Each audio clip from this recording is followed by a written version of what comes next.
Hello, I'm Harrison Keeley. Here's a quick look at today's top stories. First of all, today marks the end of the 2-week period within which Bob Corker promised Volkswagen would announce another line at its Chattanooga plant.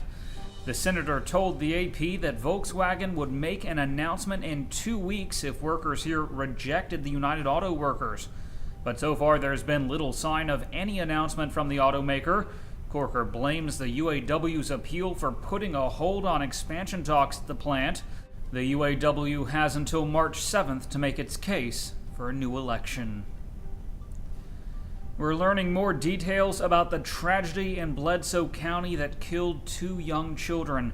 24-year-old Monique Einwechter was leaving her parents' house, driving across a dam just a few feet wider than her SUV when she steered too close to the edge and the car fell into a pond. After slamming her horn, 4 men ran to the scene and smashed windows to grab 1-year-old Titus and 2-year-old Jonathan David. But then the SUV flipped, the roof at the bottom of the pond, and 35-degree water pouring in through broken windows. Monique's husband Jonathan swam through the water to find his wife unconscious, and he pulled her to land. She had been underwater for about 5 minutes. Other family members jumped in but were unable to find 3-year-old Elise and 6-week-old Enoch. Both children were pronounced dead as emergency workers tried to fly them to the hospital. In the days since, Monique has recovered and she may be released from Memorial Hospital today. On Saturday, the family will host a memorial for Elise and Enoch in Dayton at the Fort Bluff Youth Camp.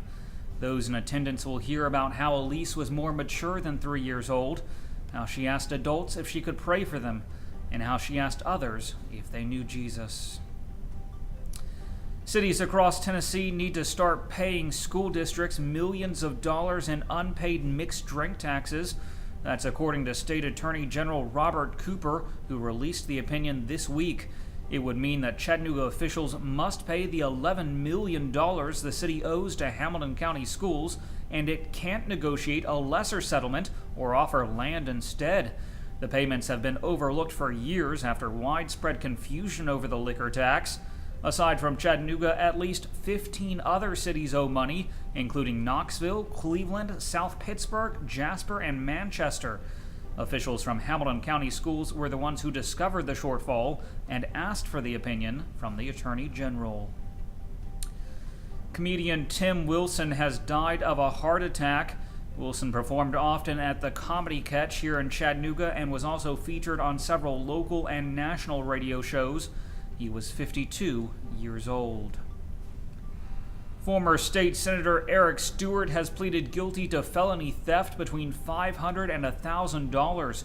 Don and Bonnie Plattenberg, who own a construction company in Estill Springs, sought workman's comp insurance through Stewart's insurance agency, but rather than purchase the policy, he used the money for himself. The Plattenbergs were later fined for not having the insurance, and Stewart paid the fine to keep them from finding out about it.